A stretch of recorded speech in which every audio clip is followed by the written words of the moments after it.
My sister is dead. She's not coming back. My nieces and my nephew are out there somewhere in danger, and nobody seems to care but the family. And we know for sure that the Jamaica Constabulary Force does not care, right? So I'm just doing this because I need somebody to reason this with me, and I need somebody to give me an insight on if we're thinking too much or if we're processing this too much, because it's not rocket science. You understand me? It's a clear-cut case, but yet still it is so complicated, and so many questions have gone unanswered, which is clear as day. So I'm doing this because I need persons to understand that this is not about us being quiet. This is not about us being afraid. It is about us giving the justice system to do what it promises that it would have done, and time again they have failed us. You understand? But yet still we still, with the little faith we have and the little hope that we have, still hold on to it, and yet still nothing. We feel used, we feel stupid, and they're just carrying us around in circles.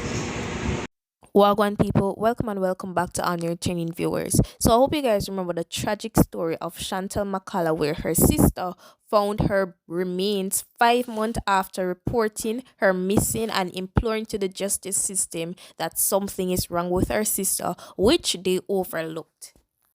In this video, her twin sister Chevelle Blake gives us an update on what's happening since 1 year that she has passed. A video will be inputted at the end with her sister explaining what happened to Chantal Blake McCalla.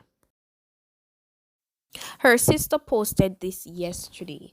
Today marks 1 solid year since you were murdered. I remember this day as if it were yesterday. Never for a second I thought the day would have turned out the way it did with the news that came to my ears. That beast of a husband wanted us to believe you just up and left, but I did not believe that for a second. I begged the police to do their due diligence, but instead greed meant more to them than to serve and protect.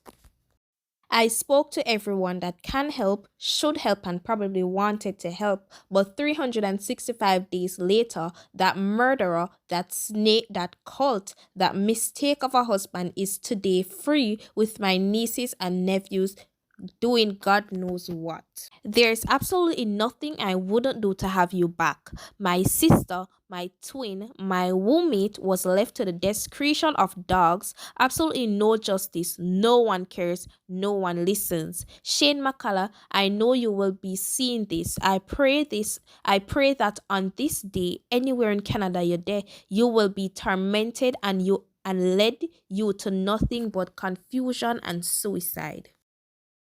But God, slow but him sure.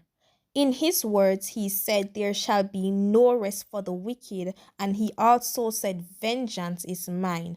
I would have given up a long time ago if there isn't a God, but for the mere fact that God kept me through all your evil deeds, you cult, your wickedness, the hurt it means that it's only a matter of time.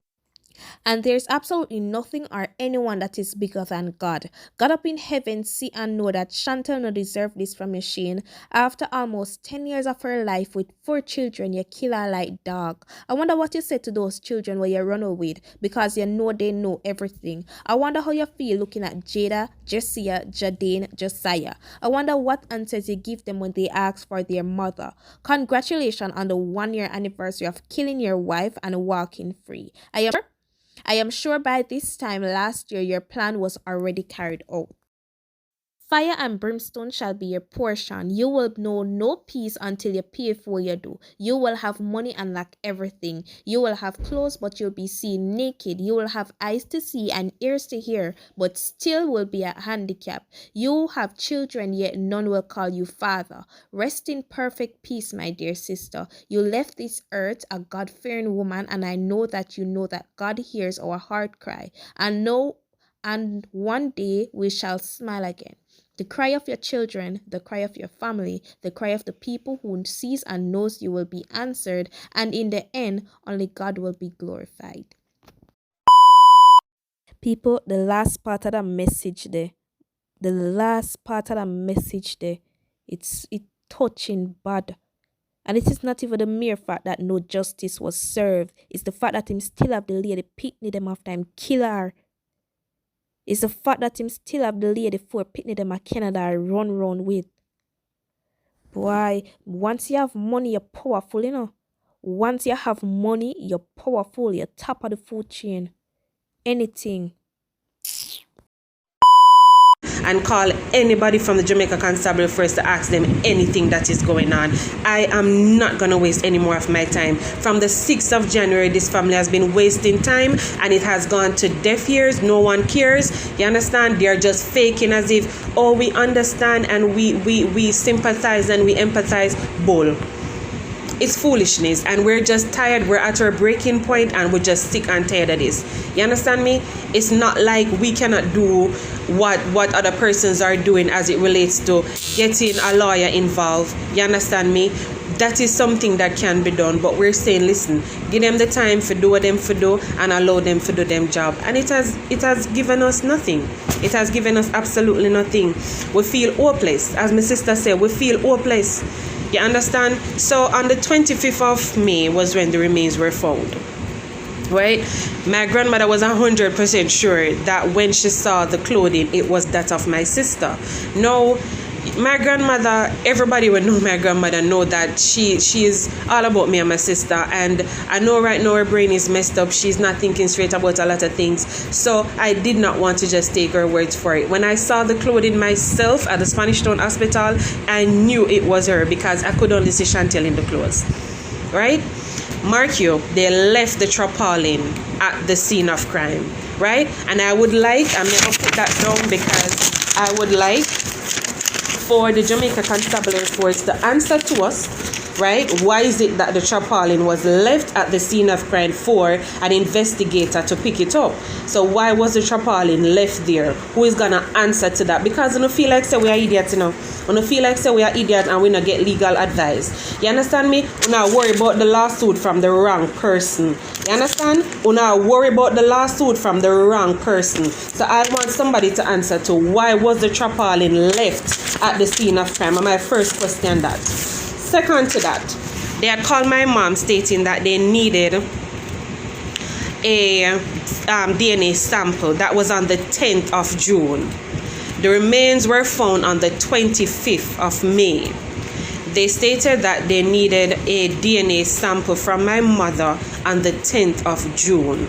Right? No. That was done on the 4th of July. A second DNA sample was taken on the 4th of July. That was when my mother, not trusting the police, had to leave all the way out of her country to meet them at a spot because she did not trust them.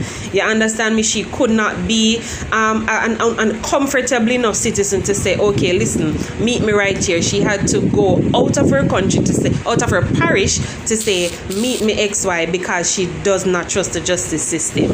That was done on the 4th of July. On the 29th of July, a Friday, was when they called us stating that the DNA has been confirmed, that it is that of my sister, right? So, okay, all right then. We had a meeting on the 31st of July. The meeting was basically to give us some information on what is going on, if there's any updates, and what will be done moving forward. No, it has gone from a missing person case, obviously, to a homicide, right? Or a murder investigation.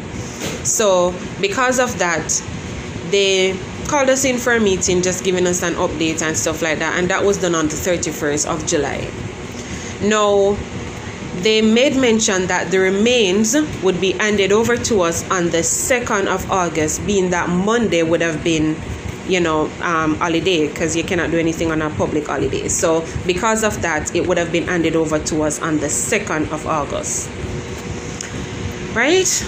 No, we're there waiting for the 2nd to come. You understand? Trying to condition our mind, trying to, get ourselves in the mind frame that it is something that has to be done, and it's gonna be very rough, it's gonna be difficult, but we have to do it. We have to do it. At the end of the day, we have to do it. They made a phone call to us stating that the pathologist has to do a second visit because they need to determine cause of death. Now remember, I know it's only one head skull and 2 pieces of bone, right? And the pathologist needs to revisit to determine the cause of death, right? So I am saying to myself, the pathologist was there that did the autopsy, and the DNA was done at the same time as well. What is it that the pathologist is going to be doing after, right, that was not done before? Is it that there's additional pieces that was found? Is it that there's additional work that has to be done? What is it that the pathologist is going to do now that was not done before in order to ascertain the cause of death, right?